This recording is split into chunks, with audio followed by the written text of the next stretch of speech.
C'est un apprentissage et on peut très bien apprendre autrement. Il y a les modèles dans celui-là. Je ne vais pas les donner en entier parce que c'est un petit peu long. Il y avait quelqu'un d'autre qui levait la main. C'était la même question. Ah, c'était la même question. Bah oui, parce que c'est la clé numéro 5. Bah oui. Alors, la clé numéro 6, c'est celle de l'intention positive. L'intention positive, c'est le fait que, et c'est valable aussi pour vous, pas seulement pour les enfants, mais c'est bien de l'accorder aux enfants parce que souvent on ne leur accorde pas autant qu'on se l'accorde à nous adultes.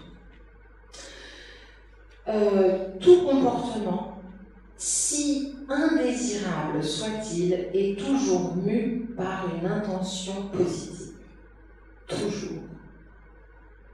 Alors, pareil que pour les besoins, on n'est pas obligé de les déceler toutes, les intentions positives, parce que c'est une gymnastique. Hein.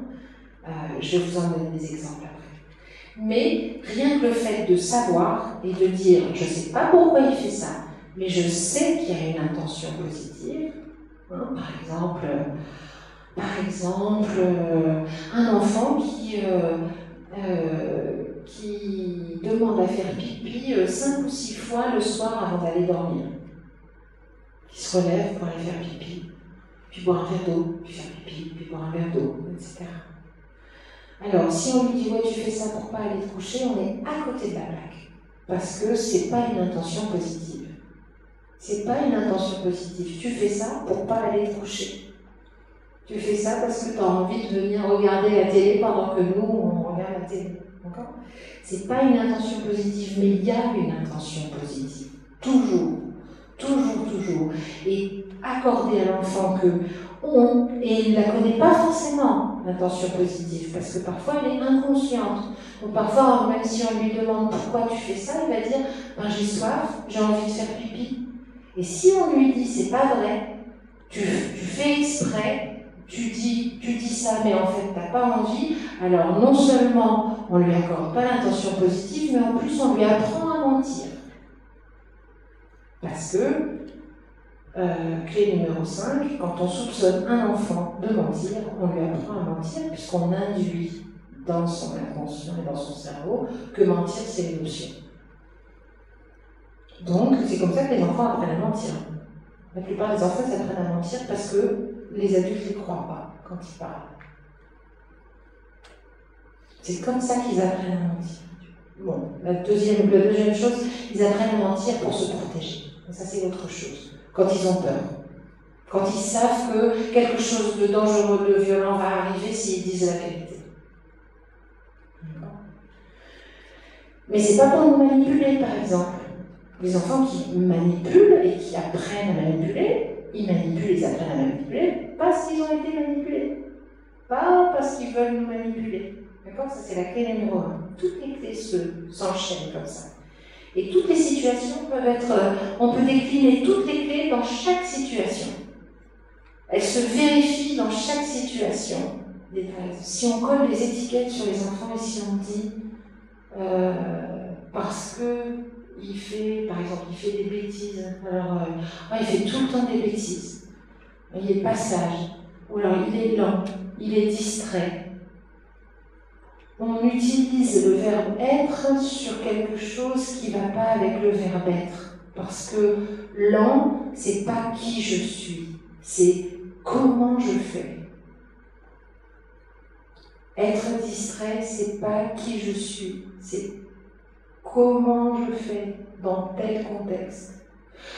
Les parents qui me disent « ah, il est lent », je leur dis « mais quand il joue à la console sur son ordinateur ou quand il fait de la trottinette, il est lent aussi ?»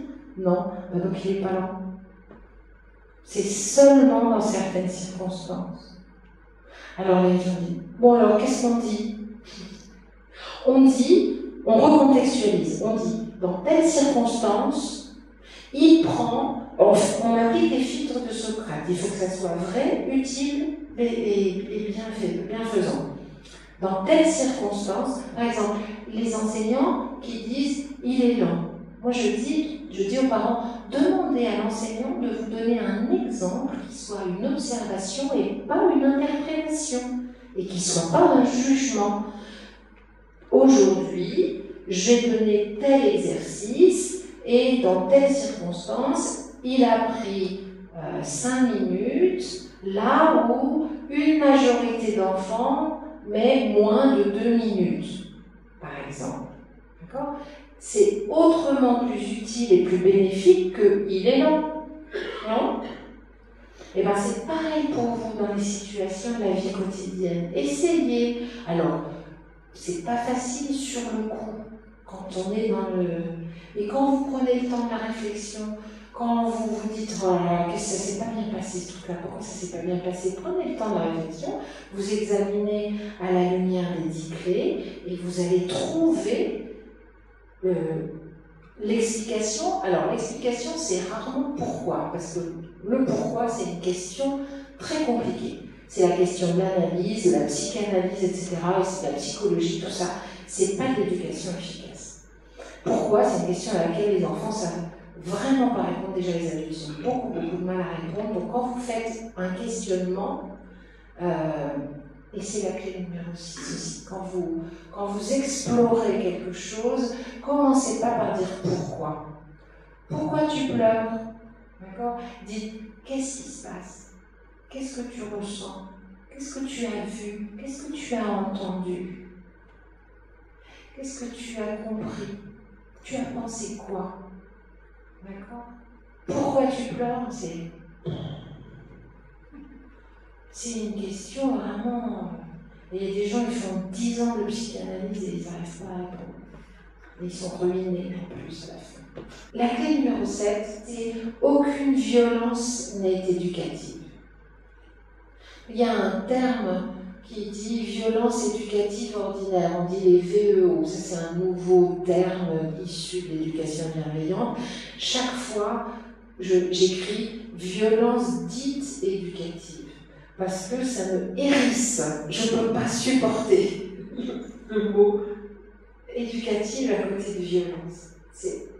Alors, si la violence, ça apprend aux enfants à être violents et à recevoir de la violence. C'est tout. Ça ne leur apprend rien d'autre. Donc ça leur apprend à avoir peur, à faire peur, donc à avoir peur d'un plus grand que soi, à faire peur à un plus petit que soi. D'accord ? Ça leur apprend à mentir pour se protéger. Ça leur apprend de la soumission, la domination et la violence. Voilà. Ça n'apprend que ça. Et ça n'apprend rien d'autre. C'est-à-dire tout ce qui est périphérique s'apprend non pas grâce à la violence, mais malgré la violence. C'est-à-dire que dans les écoles où on donne des punitions aux enfants pour leur faire apprendre des choses, les enfants, ils apprennent non pas grâce aux punitions, mais malgré, envers et contre tout. Malgré les enfants qui réussissent à apprendre alors qu'ils sont punis, ils font un effort surhumain. Et ils mettent beaucoup du leur pour apprendre malgré la punition. Parce que la punition, elle ancre quelque chose de très négatif, elle ancre des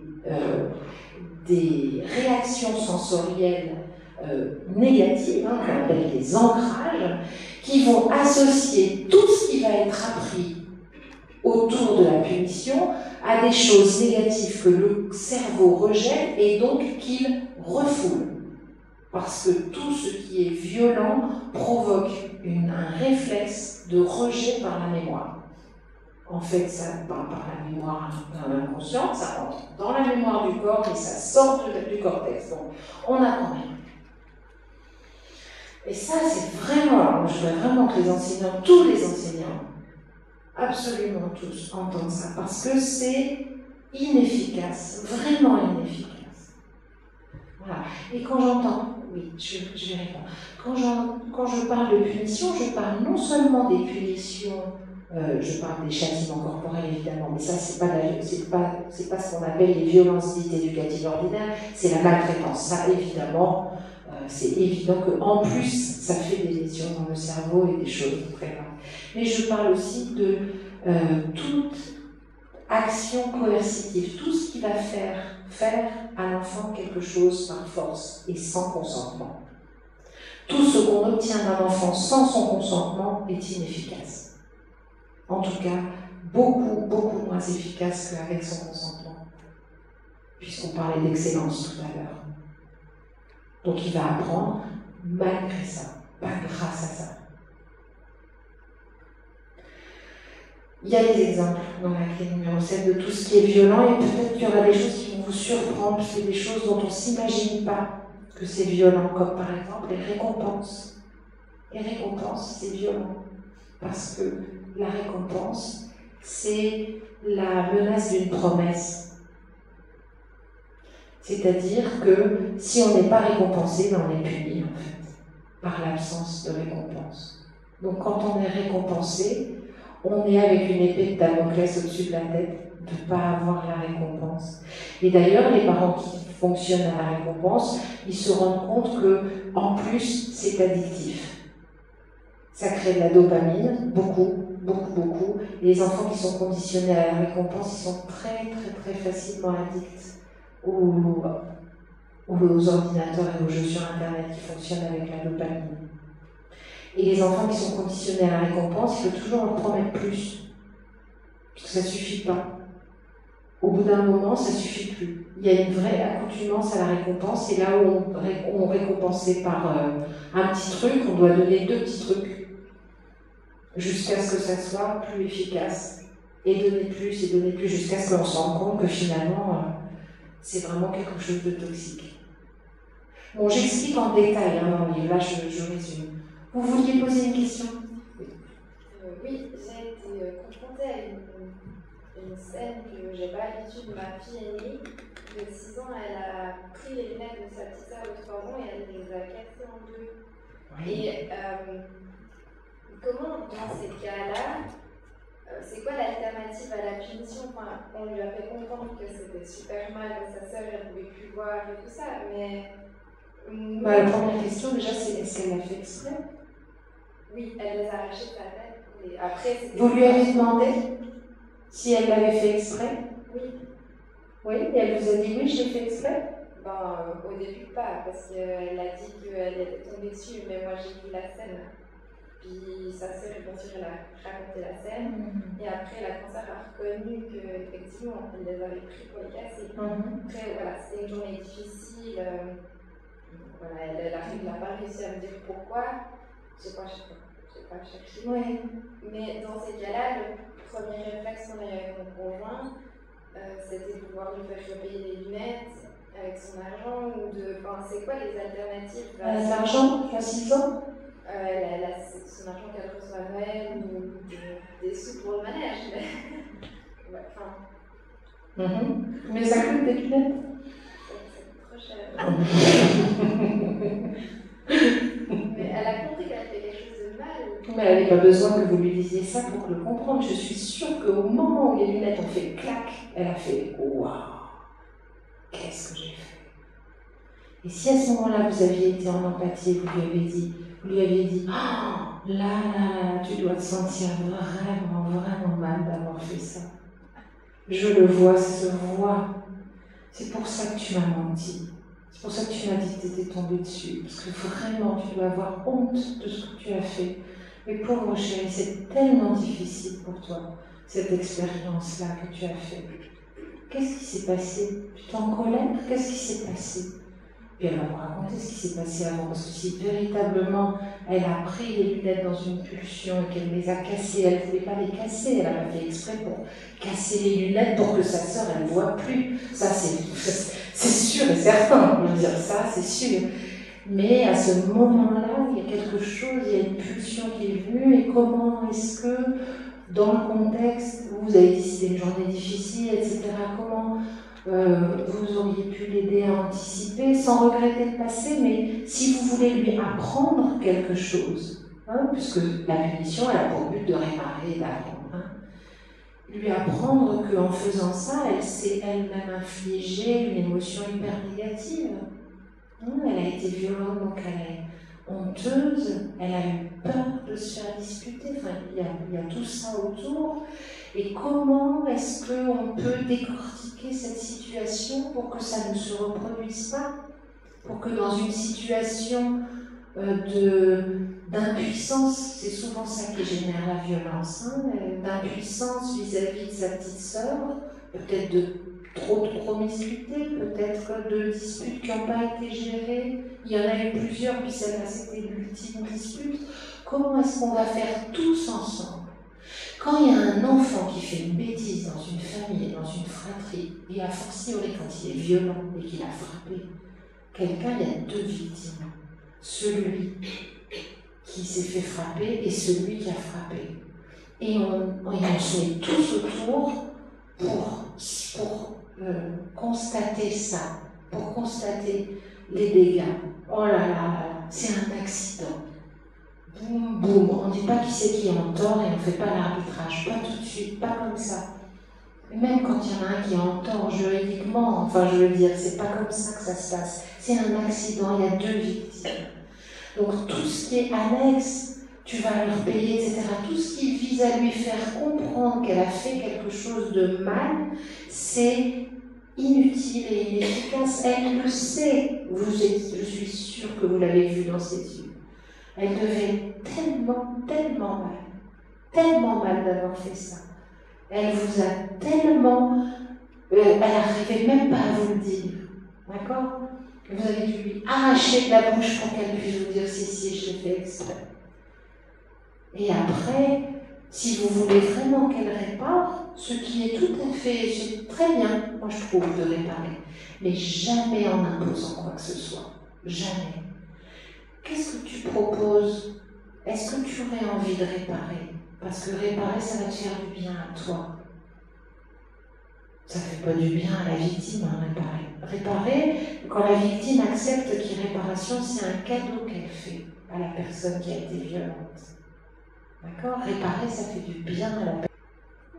Ça répond à votre question?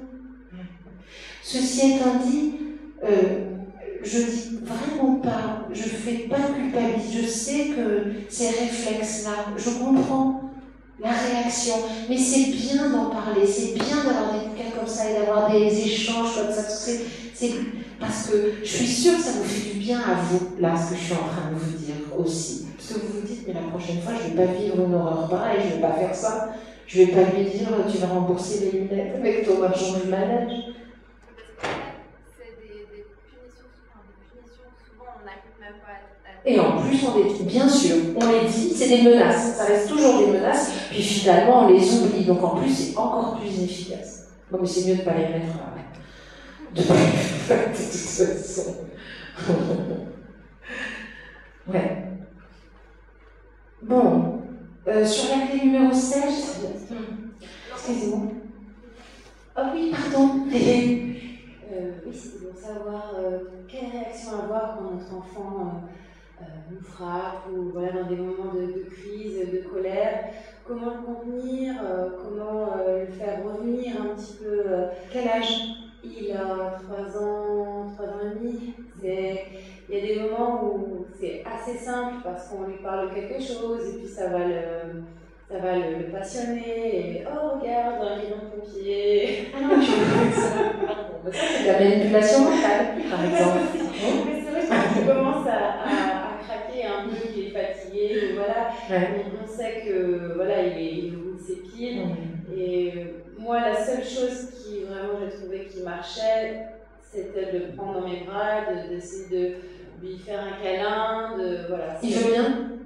Dans la plupart des cas, oui. Bon, alors s'il veut bien, c'est efficace. Des fois, ils ne veulent pas. Parce que des fois, ils ont vraiment besoin de décharger des émotions. Ouais. Et dans ces cas-là, on leur dit, je suis là.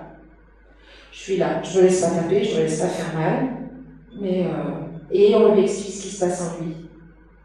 On lui dit qu'on voit qu'il a mal, on voit qu'il souffre. On voit que c'est dur, on voit que ses pieds tapent comme ça tout seul, et puis que ses bras ils partent comme ça tout seul. Et je sais bien que tu ne fais pas exprès. Et je vois que c'est dur pour toi, et je suis là. Je suis là, je te tiens, et dès que tu veux, je te prends dans les bras.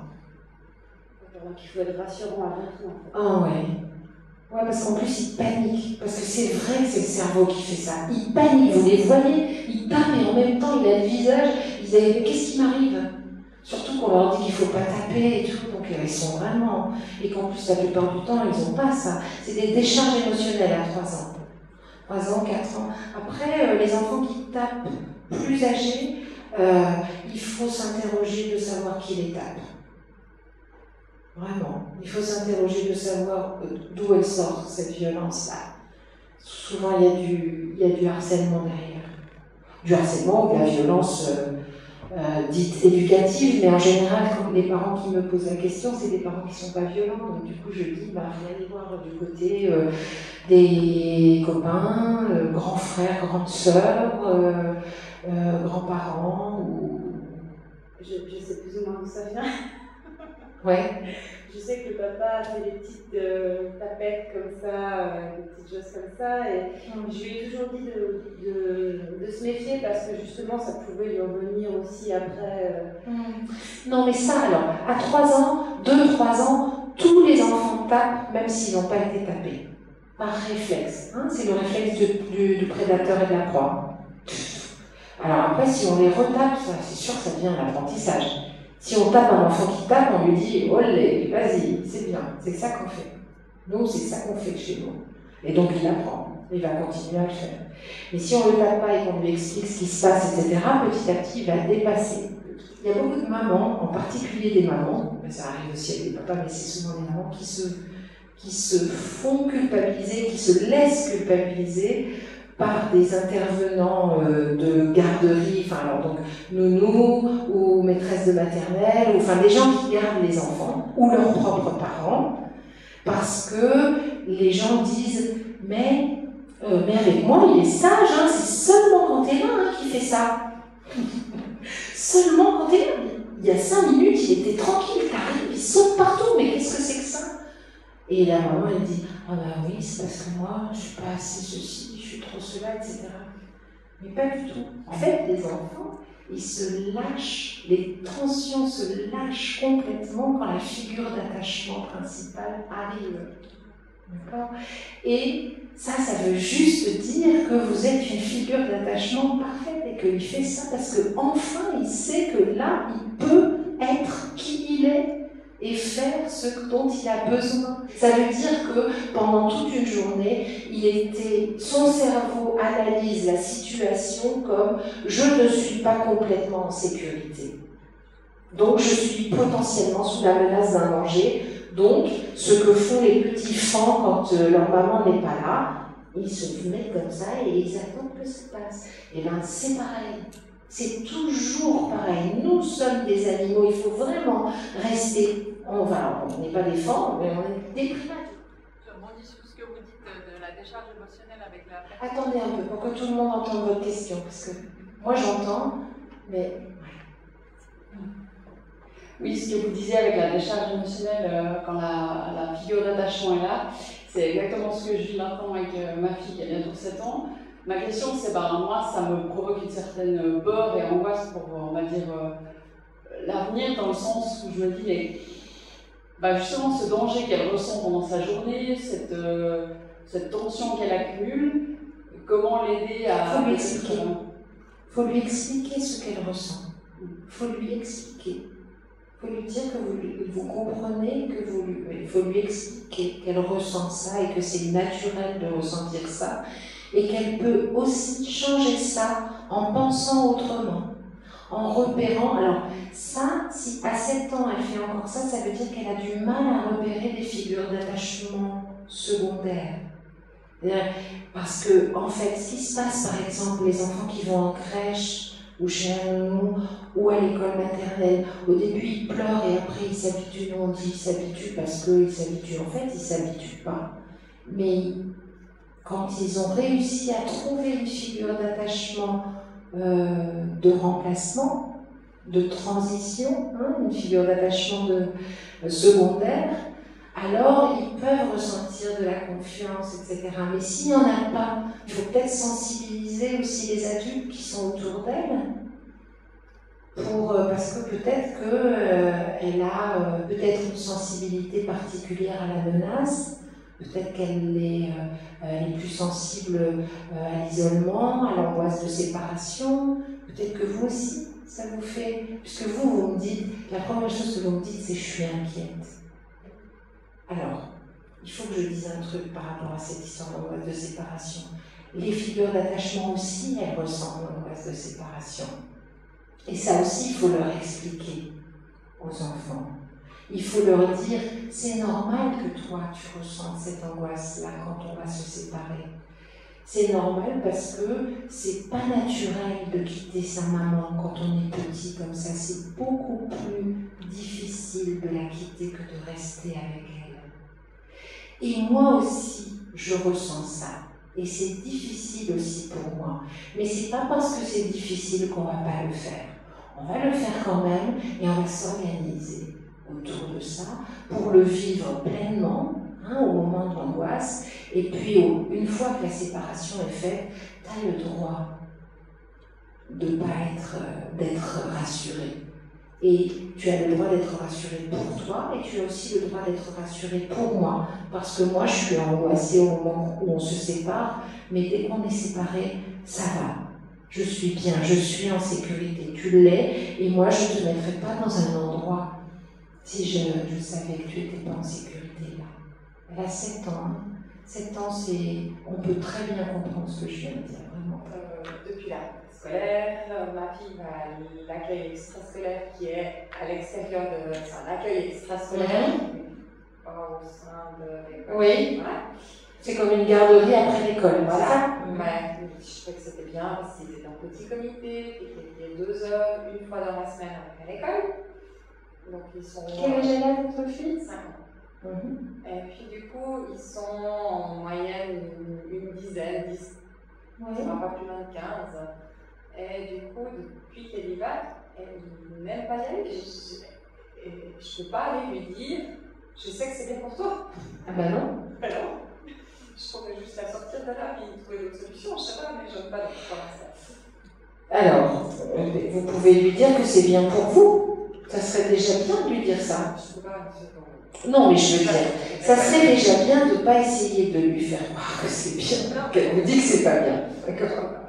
Mais ce qui est bien, c'est de... Alors, il faudrait déjà comprendre ce qui se passe, puisque j'imagine à l'école, ça va, elle veut bien y aller. Donc, qu'est-ce qui se passe dans cet endroit qui fait qu'elle ne s'y sent pas bien? Alors, est-ce que c'est parce qu'elle s'y sent pas en sécurité?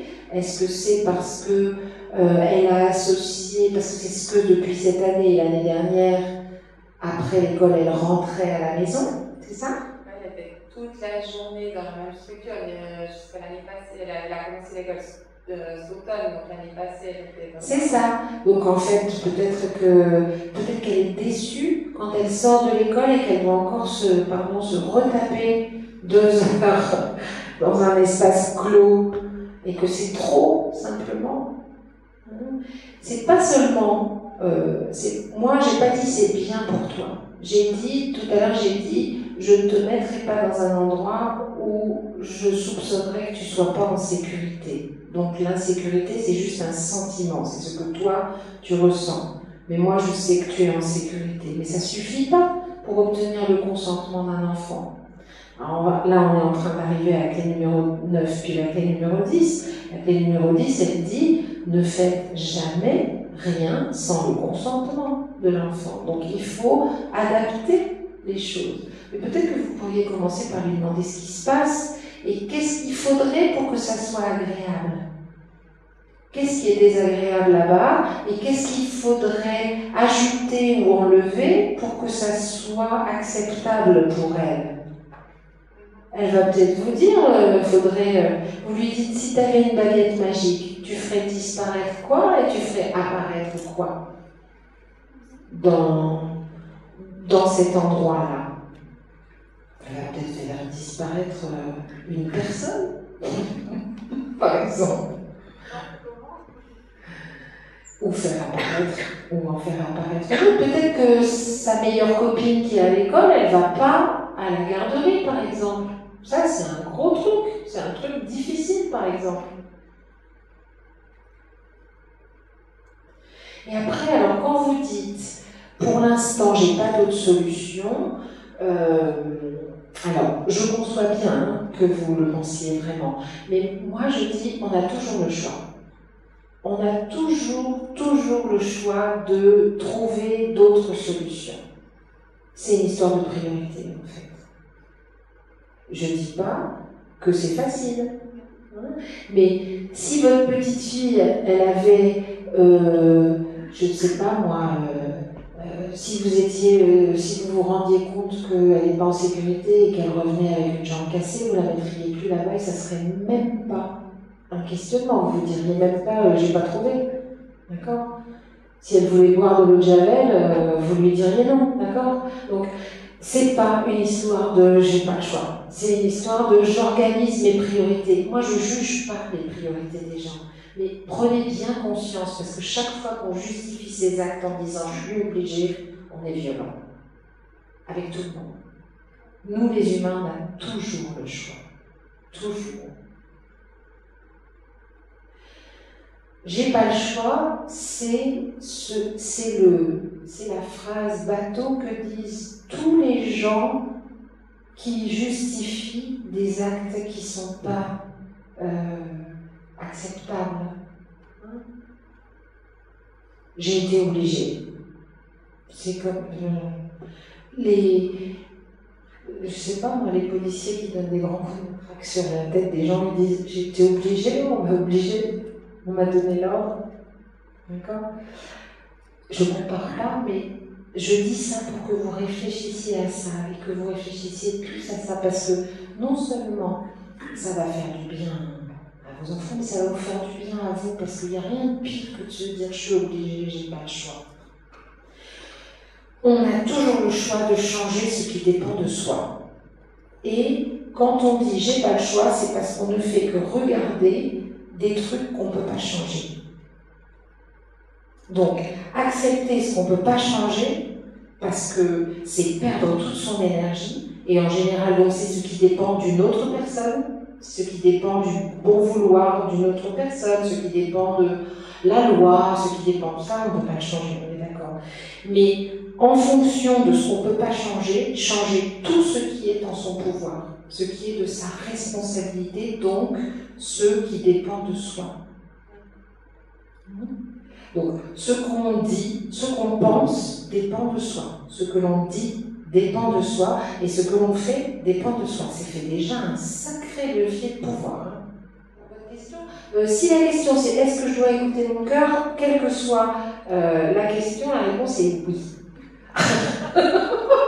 Quel que soit le début de la question, si ça finit par est-ce que je dois écouter mon cœur, la réponse est oui. Oui. Toujours. Toujours écouter son cœur. Je me demande des fois comment faire quand le papa et la maman, en fait, ils pensent pas la même chose. Enfin, après, j'essaie d'expliquer à mon mari mon point de vue, et puis au final, des fois il comprend, des fois il comprend pas, mais c'est vrai que moi j'ai lu votre livre, lui il n'a pas lu le livre, alors des fois je lui cite des passages parce que ça me parlait et je me disais que ça pouvait lui parler. Il voulait pas venir ce soir. Ça avec une babysitter. Voilà. Mais après, je pense que il aurait pas voulu, de toute façon il préférait. J'aurais pu lui demander, mais je crois que. Enfin, j'aurais dû lui demander pour être sûre de son avis, mais je pense pas qu'il aurait souhaité venir. Bon, ça arrive très très souvent. Et puis ça arrive de manière récurrente, que ce soit les papas qui soient pas d'accord et les mamans qui soient ok. C'est pas une histoire de genre, hein. C'est pas dans les gènes, hein, genre, monsieur. C'est juste une histoire de contexte social. Parce que la domination et la soumission, c'est le patriarcat. Et donc, les hommes, ils sont dominants. Et donc, les dominants, ils trouvent toujours que c'est bien, hein, la domination et la soumission.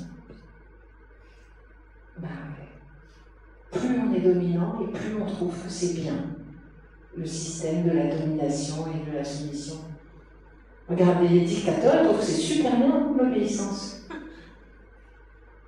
Donc, les hommes qui ont intériorisé le patriarcat et la domination masculine comme étant quelque chose, mais c'est pas conscient, hein, par la domination et la soumission qui est basée sur le rapport de force, c'est la loi du plus fort, et le plus fort, c'est l'homme. Dans le règne animal, je veux dire. Donc forcément, avec une grande logique, celui qui utilise plus facilement la force pour se faire entendre ou pour obtenir son bout de grain, c'est le plus fort. Donc ça c'est le contexte. Ça c'est pour que vous compreniez que c'est pas facile.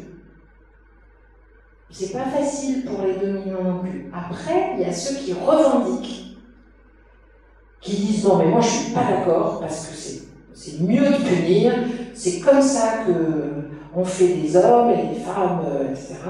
Là, je ne peux pas faire grand-chose. Parce que c'est une démarche politique, c'est politique. L'éducation efficace, c'est politique.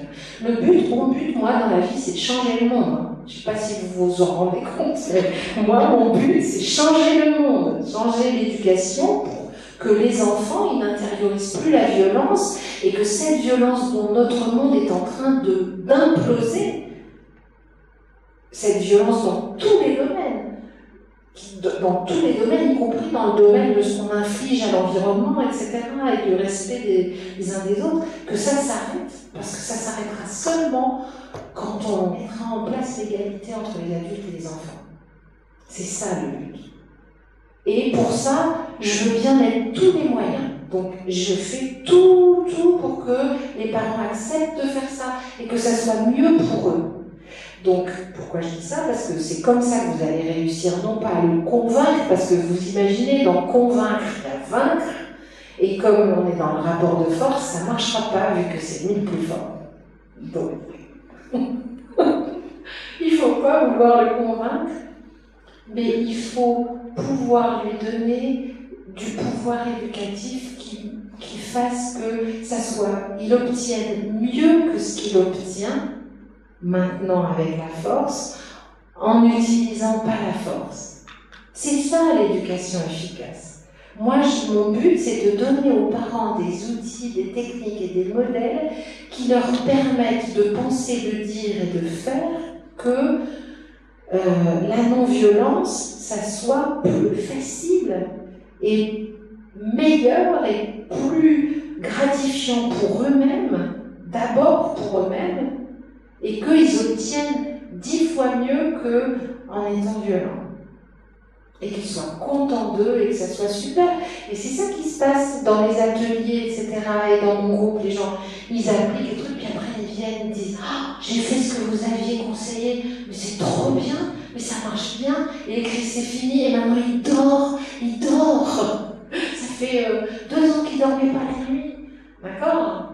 Donc c'est pour obtenir du meilleur. C'est vraiment pour obtenir du meilleur. Je crois que c'est comme ça que vous pouvez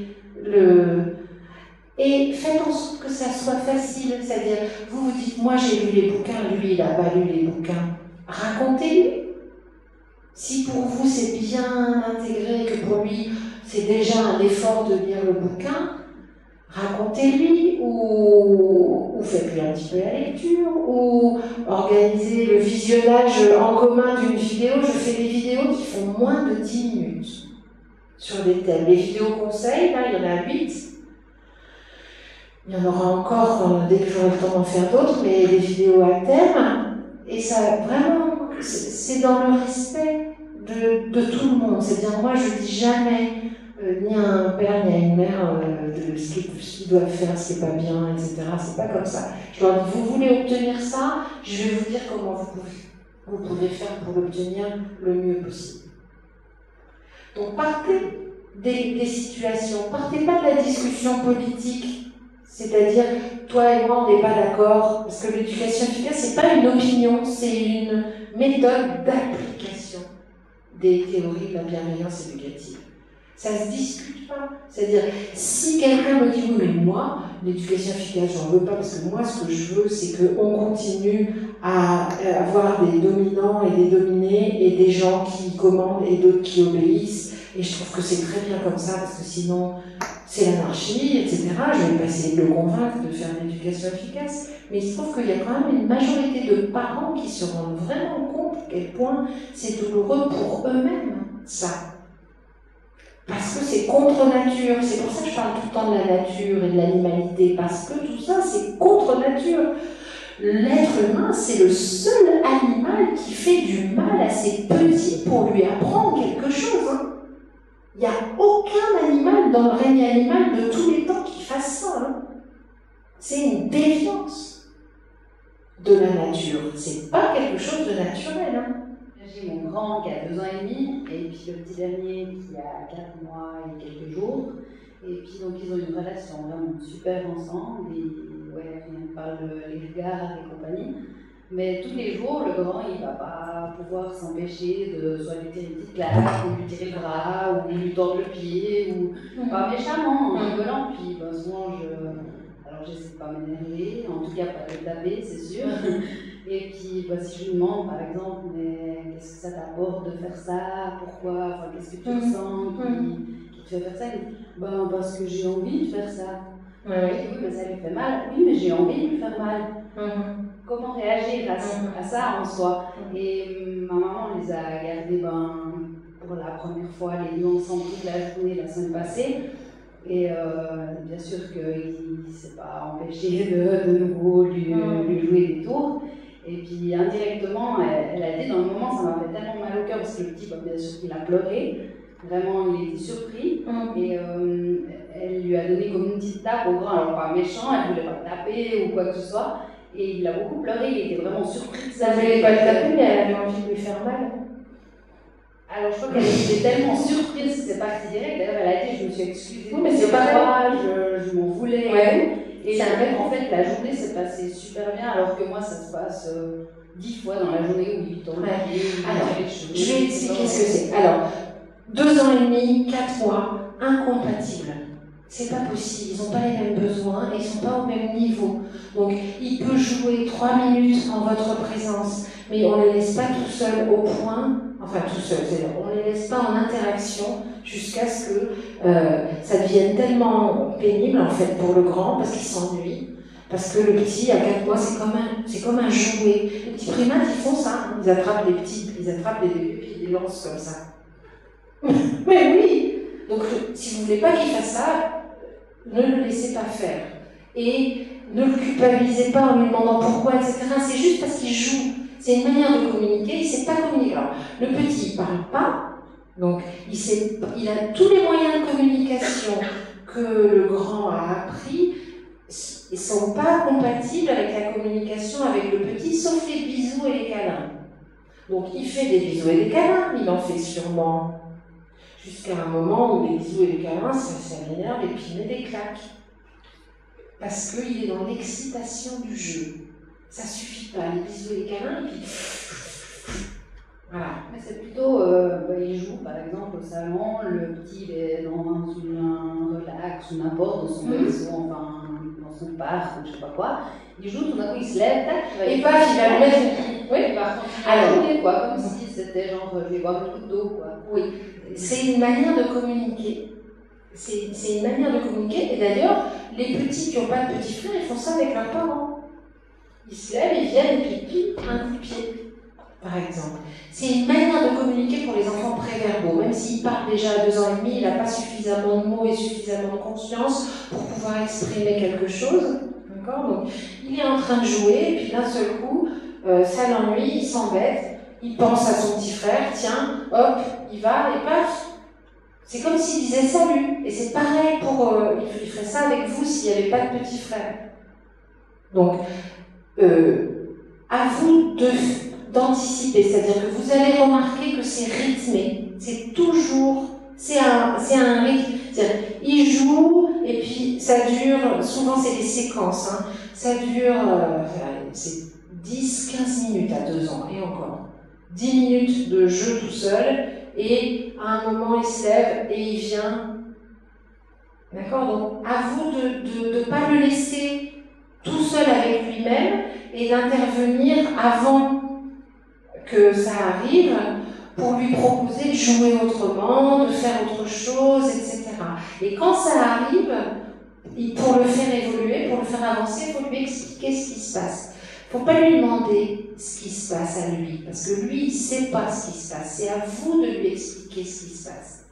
Lui, toutes les questions que vous allez lui poser, il va dire bah, j'ai envie de lui faire mal. Bah oui, c'est parce que j'ai envie. Alors j'ai envie de lui faire mal, j'ai envie de faire pipi, j'ai envie. Mais ça ne veut rien dire en fait. Il va vous donner des réponses qui n'ont pas de sens. Mais vous allez pouvoir lui expliquer. Vous allez pouvoir lui dire par exemple je sais que tu ne voulais pas lui faire mal. Je sais que tu ne voulais pas. Et comment je peux faire? Je pourrais le mettre un petit peu plus haut, ou je pourrais le garder un petit peu avec moi. Comment on peut faire? Moi, je ne veux plus que tu lui fasses mal. Comment on va faire? Qu'est-ce qu'on va faire? Et voyez avec lui, négociez, voyez ce que vous pouvez faire, ce que vous pouvez changer. Regardez les éléments de contexte. Dans la nature, les petits 4 mois, ils sont tout le temps portés. Tout le temps portés. Oui, mais alors je n'ai pas utilisé ce moyen-là. Vous ne pouvez pas le porter? Vous ne faites pas du portage? C'est pas que je peux pas le porter, c'est que j'ai pas envie de le porter. Vous n'avez pas envie? Du porteur, je le porte très volontiers parce que bah, j'aime mon enfant, mais je veux dire. Non, mais le porter avec un linge de portage, c'est pas avoir les 2 bras entravés, hein. Juste, parce que dans la nature, les primates ils s'accrochent à la fourrure, donc la maman elle a les bras libres. Et ce qu'on fait faire en portage, c'est que la maman elle a les bras libres et elle a le bébé soit sur le côté, soit sur le ventre. Et 4 mois il est un peu long déjà sur le ventre, mais plutôt sur le côté ou sur le dos, dans un truc de portage très confortable qui fait que vous pouvez continuer à faire ce que vous avez à faire sans qu'il soit, parce qu'en fait il est à portée d'un prédateur. C'est ça qui se passe, c'est-à-dire qu'il est vulnérable parce qu'il est à la portée. Alors mettez-le hors de portée de votre grand, parce que pour le moment votre grand n'a pas les capacités de respecter le bien-être de son petit frère quand vous n'êtes pas avec lui. Il le fera plus tard, ça va venir. Il ne faut surtout pas lui prêter une intention agressive, hein, pas du tout. C'est juste qu'il ne sait pas comment faire, il n'a pas les compétences. Donc pour le moment, ça va vite venir. 3 ans déjà quand vous commencez à être dans le verbal, ça va aller mieux. Ça ira d'autant mieux que vous n'ancrerez pas des trucs du genre c'est vilain, ça lui fait mal, et puis que lui, il se répète et il vous répète à vous, mais moi j'ai envie de lui faire mal, mais moi j'aime bien lui faire mal. Parce que plus il va le dire, plus il va le croire. Et c'est pas vrai. Donc, c'est vraiment parce qu'il sait pas quoi faire d'autre, et donc vous pouvez aussi lui apprendre à faire autre chose, à faire autrement. Mais remplacer des claques par des câlins, ça marche pas.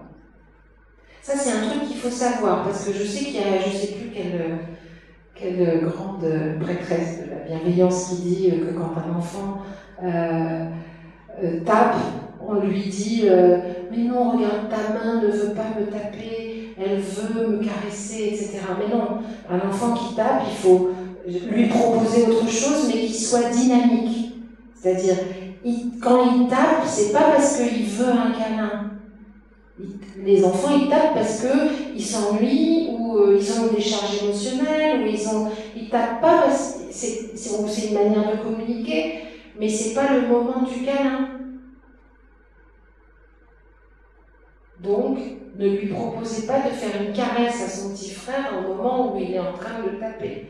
Proposez-lui d'aller sauter sur le lit, par exemple. Ça répond à votre question? Oui.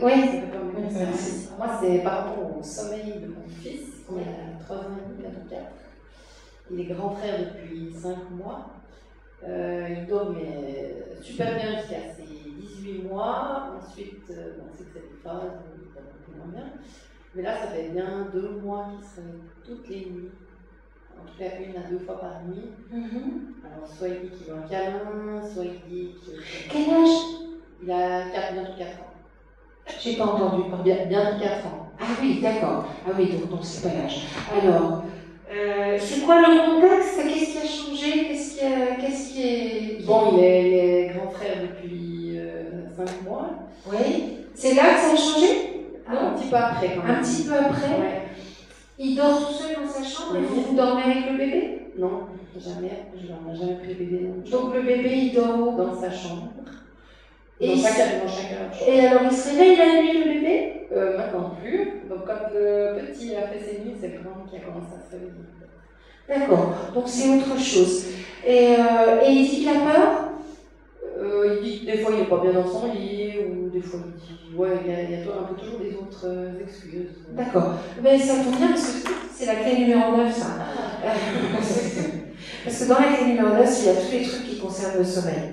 Et la tendresse, enfin la clé numéro 9, elle s'appelle une tendresse à toute épreuve. Tout ce qui concerne le sommeil, parce qu'en fait, les enfants, tous les petits, jusqu'à l'âge du sevrage naturel. Le sevrage naturel, c'est pas le sevrage qu'on fait quand on a décidé de le faire. C'est l'âge où l'enfant se serait sevré de lui-même si on l'avait laissé téter autant. Donc chez les petits qui ont des petits frères, chez les grands, chez les aînés qui ont des petits frères, c'est plus tôt, c'est souvent à la naissance, au moment de la naissance. Et chez les enfants uniques qui sont tout seuls, ça peut aller jusqu'à 6 ans. Donc l'âge de ça. Et c'est un conditionnement cérébral. Chaque réveil, à chaque réveil, parce que tous les enfants se réveillent.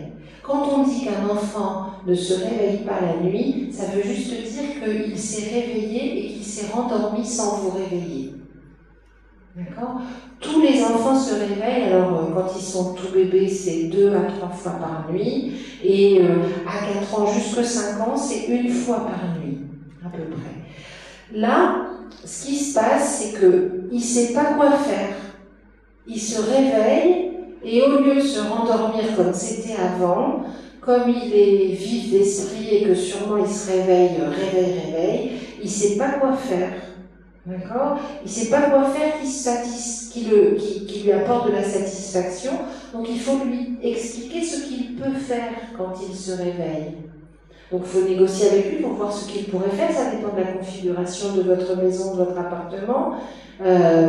Si il ressent que quand il se réveille, il a vraiment besoin de venir vous voir, vous pouvez lui dire qu'il peut venir vous voir, par exemple, ou il peut boire un petit verre d'eau, puis retourner dans son lit, venir vous voir et puis se mettre... Qu'est-ce que vous faites là actuellement quand il se réveille? Qu'est-ce qui se passe? Alors, je vais vers lui, et puis souvent je lui dis, je me couche 2 minutes à côté de toi, et puis ensuite je pars. Et il se rendort? En principe, oui. D'accord. Donc en fait, quand il se réveille, il vous appelle. Exactement. D'accord.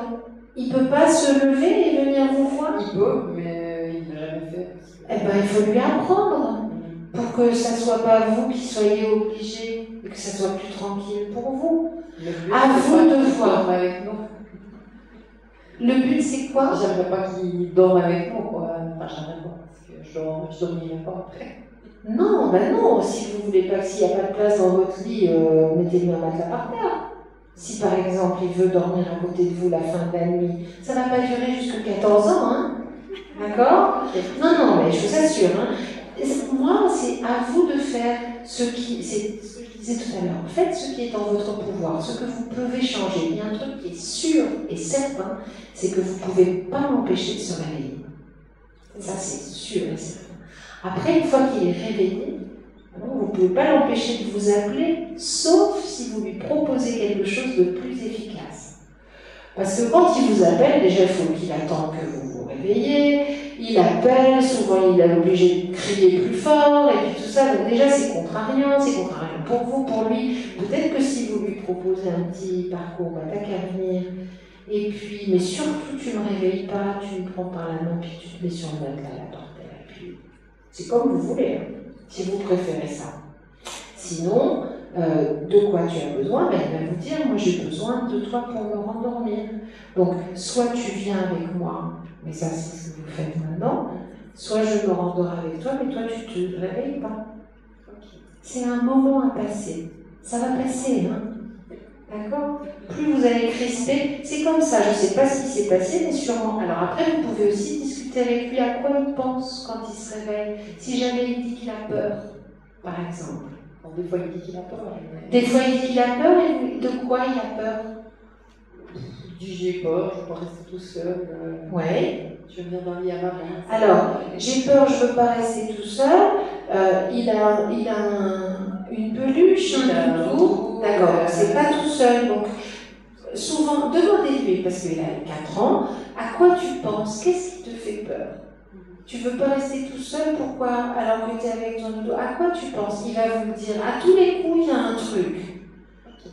Et s'il vous le dit, alors vous verrez dans le livre, s'il vous dit, je sais pas, j'ai peur du loup, par exemple, ou j'ai peur du voisin du dessous, au-dessus, surtout, vous lui dites pas, bah non, il faut pas avoir peur. D'accord? Surtout pas, parce que plus vous dites ça, le cerveau ne reconnaît pas la négation. Donc vous lui dites, ah bah oui, d'accord, je comprends maintenant, c'est normal que tu aies besoin de moi pendant un moment. Bon bah ça va passer, on va essayer de penser à autre chose. À quoi on pourrait penser à la place qui ferait moins peur? D'accord? Rien qui soit avec le loup, donc pas un chasseur qui tue le loup, hein, parce que ça continue à être le loup. Mais je ne sais pas moi, un dauphin? Un dauphin, plutôt. Bon, vous avez tous ces modèles-là, vous les avez dans le livre, hein, ce que je viens de vous dire, tous les modèles de rendormissement, etc., sont dans la clé du modèle. Il y en a plus dans le deuxième que dans le premier, mais il y a l'explication théorique du sommeil dans le premier.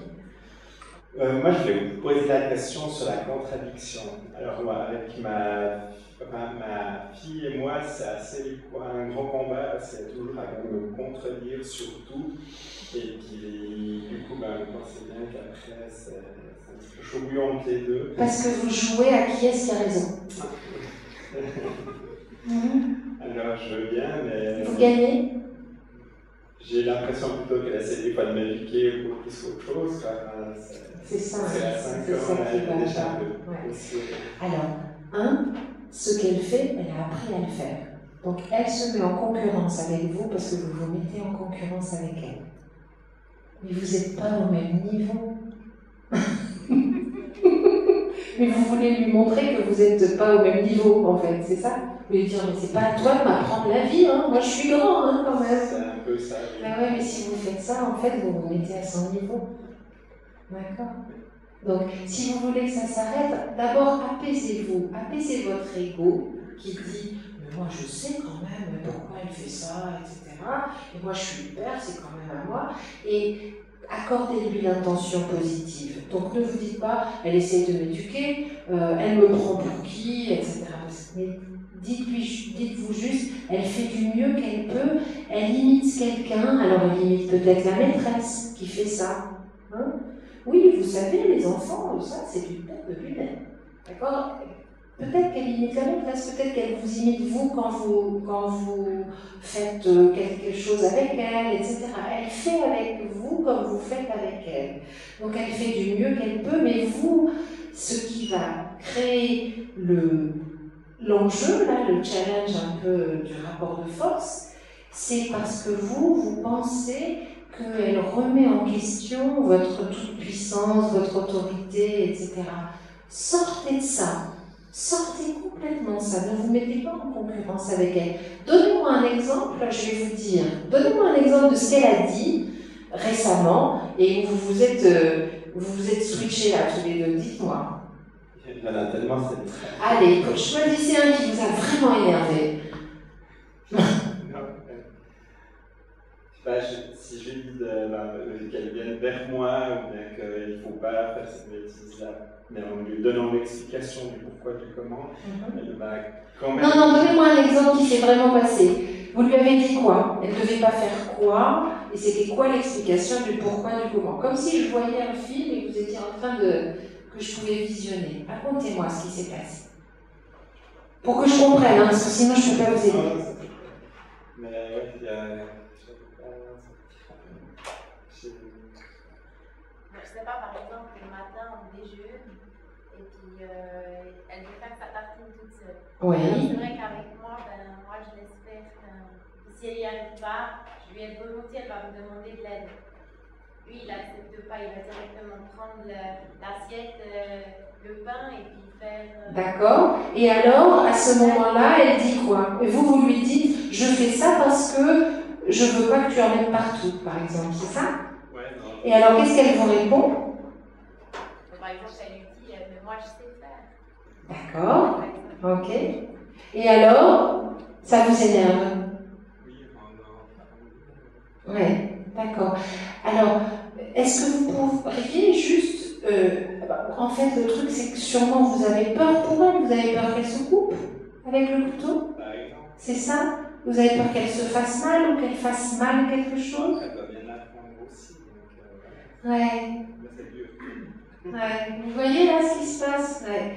En fait, elle est en train de vous montrer qu'elle est plus grande, non pas que vous dites elle fait comme si elle était plus, mais qu'elle est plus grande que vous croyez. Et qu'elle a plus de capacité et d'envie et de besoin d'apprendre que ce que vous considérez. Quel âge elle a, votre petit? Elle a 5 ans. Ah ouais, mais à 5 ans, ça fait longtemps qu'on fait ses tartines tout seul, hein. C'est votre première? Oui. Ah bah oui. D'accord. Bon, en tout cas, pour vous aider dans ce cheminement-là, quand vous vous sentez remis en question et que ça vous énerve, demandez-vous ce qui se passe en vous, ce qui vous touche. C'est toujours qu'il y a une émotion, et la plupart du temps, c'est parce que vous avez peur. Peur pour elle, ou peur que ça ne soit pas bien fait. Vous êtes perfectionniste dans la vie courante? Pas le métier, oui. Oui. Non, mais ça peut être... Donc, faites baisser votre niveau d'exigence. Et dites-vous, plutôt que de la mettre au défi, quand elle dit « oui, mais moi je sais », plutôt que de lui dire « bah non, tu sais pas mieux que moi hein », là, c'est l'escalade.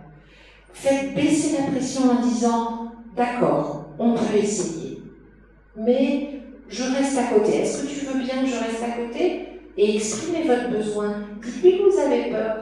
Plutôt que de lui dire « tu vas pas y arriver » ou « tu vas te couper », dites-lui « moi ça me fait peur quand je te vois avec le couteau. Est-ce que tu peux me montrer comment tu fais attention ?» Et faire doucement. Est-ce que tu peux m'écouter? Quand on demande quelque chose à un enfant, en général, il dit oui.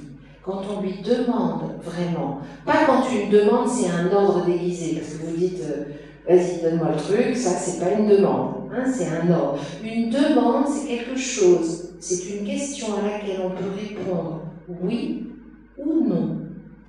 Quand un enfant sait qu'il a le droit de dire non, en général il dit oui. Ben oui, parce que les enfants qui disent non, c'est parce qu'ils savent qu'ils ont qu'à un moment ou à un autre, on va les obliger de toute façon. D'accord? Mais si on leur demande quelque chose, on leur demande, c'est beaucoup plus facile d'obtenir le consentement d'un enfant que de l'obliger à faire quelque chose. D'accord? Oui, merci. Avec plaisir. Alors, une question, et là-bas aussi, monsieur, une question. Et après, on va s'arrêter. D'accord? Moi, je rebondis quand vous avez dit qu'on ne doit pas obliger un enfant à faire quelque chose. Et moi, dans ma famille, j'ai 3 enfants. Le petit qui a 8 ans, l'école, ça a toujours été plus difficile. Et les devoirs pour lui, c'est à l'école et pas à la maison. Et du coup, je me suis ressentie dans beaucoup, ce qui s'est passé ce soir, ce qui s'est dit. Il y a eu toutes les étapes. Et on peut négocier, on peut l'écouter, mais du coup, lui, il est toujours bloqué. Les devoirs, c'est pas à la maison. Et du coup, quand vous dites il faut le consentement de l'enfant, quand l'enfant ne veut pas, qu'il est vraiment décidé à ne pas donner son consentement, et que c'est devenu un blocage, ou c'est devenu un rituel, comment on s'en sort? Quand c'est devenu un blocage... Parce qu'après, je m'excuse, sa fiche de devoir, il l'a fait en 2 minutes. Donc, c'est pas une question qu'il n'a pas les compétences, c'est qu'une question, il dit oui, maman, moi je me suis fait toute la journée à l'école, là j'en ai marre. Moi, la fiche de devoir, il y en a 2. Et puis, la réponse à tout. Et du coup, on est déstabilisé. Alors au début, on fait, mais tu fais ta fiche de devoir, tu n'as pas le choix. Et puis après, on comprend qu'il ne faut pas faire des messages tu. Enfin, on comprend plein de choses. Et du coup, voilà, là, je suis dans l'émotionnel. Du coup, ça touche. En tant que maman, on se dit, comment on peut s'en sortir? Vous avez déjà essayé de lui dire, ne lui fais pas? Oui. Et alors? Alors j'ai déjà fait un mot sur la feuille en disant mon enfant ne veut pas faire les devoirs et il a dit toute façon, maman, je déchirerai la feuille, parce que je n'aurais pas cette feuille à la maîtresse. D'accord, non mais vous pouvez... Donc il a vraiment réponse à tout. Non, il n'y a pas de réponse. Attendez, moi quand je lui dis, vous avez déjà essayé de lui dire ne les fais pas, c'est pas une punition. Oui. C'est de lui dire, bah d'accord, si tu veux pas les faire, ne les fais pas. Oui, alors justement, c'est que les devoirs, je donne l'image un peu comme quand je conduis, que je m'arrête au feu rouge, c'est obligatoire de s'arrêter au feu rouge. Donc les devoirs, c'est non négociable, c'est dans sa part de... Sauf que, comme vous dites, la réponse à tout, c'est obligatoire de s'arrêter au feu rouge parce qu'en face, il y a un feu vert et si vous passez au rouge, vous risquez de faire un accident. Oui. Mais les devoirs, c'est pas un feu rouge. En plus, il est fait en 2 minutes, il a réponse à tout, à tous les coups, il est bien plus intelligent que la moyenne et il n'a pas besoin de faire autant de devoirs que ce qu'on lui demande et il les fait vraiment pour vous faire plaisir. Et il n'y a aucune raison qu'il veuille vous faire plaisir si vous lui dites que c'est obligatoire. Ouais. D'accord? Donc dites-lui, mais surtout ne les fais que si tu as envie de les faire. D'accord. C'est vrai que cette option, je ne l'ai pas faite encore. Surtout ne les fais que si tu as envie de les faire. Et quand tu veux. Et si tu ne veux pas les faire, c'est pas grave. On se débrouillera. On verra bien ce qui va se passer. On verra. Et c'est pas une menace, hein. C'est pas on verra, hein, la prof n'a du tout, hein. Mais je suis là. Si tu ramènes pas les devoirs, c'est bon. Tu ne te sens pas obligé. D'accord? Voilà. Et ne vous dites pas, moi, je dois lui apprendre les règles, etc. C'est la soumission sans explication. Ça n'a aucun sens. Puisque lui, il n'en ressent pas le besoin et en plus, il est quoi à l'école? Il est mauvais à l'école? Il a des problèmes? Alors en fait, il a eu des problèmes petits, il a eu des problèmes d'oreille, il a eu un retard, on lui a fait redoubler sa 3H. Oui. Et ça s'est très bien passé, sa deuxième 3H, et la début de 4H se passe aussi très bien. Et donc il est en avance. Et donc maintenant, il est en avance. Et ouais, donc il s'ennuie. Il va pas refaire, il vous dit j'ai passé 8 heures à l'école, je vais pas refaire ce que j'ai déjà fait. Mais pour lui, en fait, ça n'a pas de sens en fait pour lui. Mais disons qu'avant, on a quand même remarqué qu'il a plus de maturité, que ça va mieux. L'école, il est content d'y aller, tout va bien. Très bien. Très bien. Vous savez ce que vous racontez à la petite fiche qui prend 2 minutes? C'est un gros nuage noir dans son ciel bleu. Enlevez ça. Mais c'est pour toute la famille aussi, j'ai aussi. Bah ouais, pour vous tout le monde, enlevez-le. C'est léger pour vous quand je vous dis, mais arrêtez de faire les devoirs. Arrêtez. Ouais. Puis vous verrez bien. Merci. Merci. Alors, on a un garçon de 6 ans. Oui. Voilà. Et on l'appelle le matin qui s'habille. Oui. Donc on lui demande de le faire, puis ça se fait pas, on s'énerve, puis durant la soirée j'ai un peu réfléchi à ça, puis je vais peut-être trouver une solution, puis je vais voir après comment on peut changer ça. C'est que des fois je fais la course avec lui pour s'habiller le matin. Alors après, est-ce qu'en fin de compte, c'est pas qu'il attend ce moment-là? Parce que quand vous faites la course, ça marche? Ouais, 1 minute, il s'habille. Puis maintenant, comment c'est ce dont je parlais tout à l'heure. C'est la dopamine, en fait. Parce que vous l'avez conditionné à la compétition.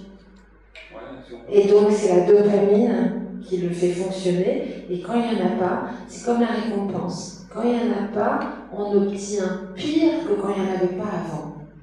Il y a une accoutumance à la dopamine. Donc, si vous voulez arrêter ça, si vous voulez arrêter ce jeu-là, moi je pense que ce serait mieux de l'arrêter, parce que c'est un conditionnement, c'est un conditionnement qui n'est pas terrible.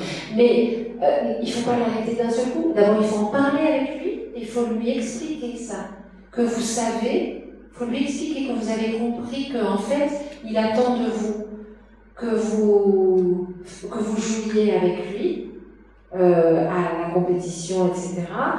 Et que c'est plus facile du coup pour lui, et que qu'est-ce qu'on pourrait faire, à lui demander, à son opinion à lui, à son avis, qu'est-ce qu'on pourrait faire qui lui permette de s'habiller sans qu'on se mette en concurrence. Ouais, alors, mais comment sans concurrence, il y a la collaboration. Par exemple, Par exemple, on ne fait pas la compétition, mais on s'habille ensemble avec le but, c'est d'être absolument en même temps. Tu mets la chaussette gauche, je mets la chaussette gauche. 1, 2, 3, hop. Et on fait tout ensemble, synchronisé, en enlevant la dopamine, la récompense, en gardant ça. Comme ça, vous allez faire baisser. Et c'est comme ça d'ailleurs qu'on apprend aux enfants à s'habiller. Je vais vous dire. Non, mais il sait s'habiller. Non, mais je veux dire, c'est comme ça. Non, il sait s'habiller. Non. Il sait s'habiller techniquement, mais ça, tous les enfants, même à 2 ans, ils sont capables. Mais visiblement, il ne sait pas le faire, puisqu'il ne le fait pas. Techniquement, il sait le faire, mais il ne le fait pas parce qu'il n'a pas la motivation. Ouais, c'est ça, mais ça mettrait nous aussi bien à l'école qu'il est un peu rêveur, qu'il ne fait pas les choses tout de suite. Donc il a besoin de stimulants. Oui. Donc ça veut dire qu'il a encore besoin de vous pour faire, parce qu'en fait, ce que vous racontez, mais peut-être que je me trompe, hein, mais en fait, l'apprentissage à l'habillement, vous l'avez fait avec ce modèle-là. On fait la course, etc. Non, pas spécialement. Non? Il s'habillait tout seul avant? On l'aidait. Il a toujours besoin d'être motivé, que ce soit pour se laver les dents, que ce soit. Il ne veut pas aller tout seul, ni s'habiller, ni changer. Il est tout seul? Il a des frères et sœurs? Malheureusement, il est tout seul, oui. Eh oui, mais c'est pour ça. C'est pour ça. Il a besoin d'être avec quelqu'un, de faire avec. Hein, quand ils sont plusieurs dans une fratrie, après ils se mettent à faire avec des frères et sœurs. Et quand ils sont tout seuls, ils ont besoin moi, alors, je ne vais pas raconter ma vie. J'ai 2 grands-enfants qui ont 30 ans et 27 ans, et j'ai un petit dernier qui est venu beaucoup plus tard et qui va avoir 12 ans. Mais il continue, même encore maintenant. Là, ça y est, c'est en train de vraiment il commence à faire. Laisse-moi tranquille. Mais jusque 11-12 ans, il a eu vraiment, je veux dire, allez, on va brosser les dents, tu viens avec moi, j'ai envie, d'accord? Donc, bah oui, c'est une demande, bah d'accord, je viens avec toi. C'est pas un problème, non. Alors, on va revenir à l'animalité. Nous, on est des animaux grégaires. On fait toutes les choses en même temps, on n'est pas des solitaires. Et on fonctionne avec des fratries, des tribus, etc. Et les enfants, tout seuls dans une salle de bain en train de se brosser les dents, il faut la trouver la motivation. Hein. Déjà, je suis sûre, vous-même, c'est déjà difficile. À 2, c'est mieux, non? Ben, souvent en couple, on va à 2. Ben, c'est pareil, pour dormir tout seul, il faut la trouver. Hein.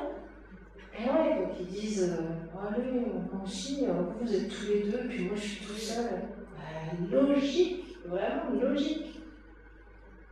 Donc, et il n'y a pas de danger. C'est-à-dire, ça, là, cette espèce de croyance psychanalytique qui plane au-dessus des parents, que les enfants, ils vont... alors, les histoires de il faut couper le cordon, les enfants, ils vont ceci, cela, c'est vous qui leur mettez... oubliez ça. Vraiment, oubliez ça. C'est un truc... C'est une invention pure et simple. Il n'y a rien de scientifique. Vraiment. Et moi, je suis une scientifique, hein, vraiment. Donc, c'est pas du tout... Il n'y a rien de scientifique, ni d'historique, ni de génétique, ni de rien du tout qui dise ça, qui prouve ça. C'est vraiment sorti complètement de l'imagination de Freud, qui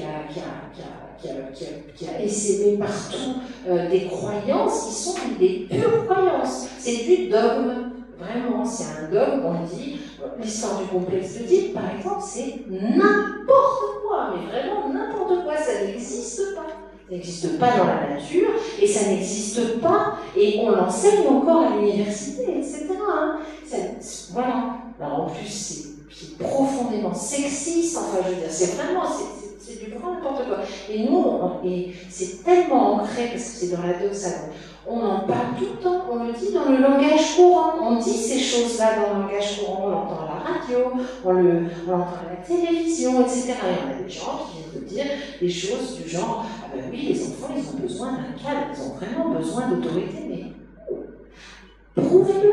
Dites, alors, moi j'attends, prouvez-moi que les enfants, ils ont besoin d'obéir. Comme si c'était un besoin.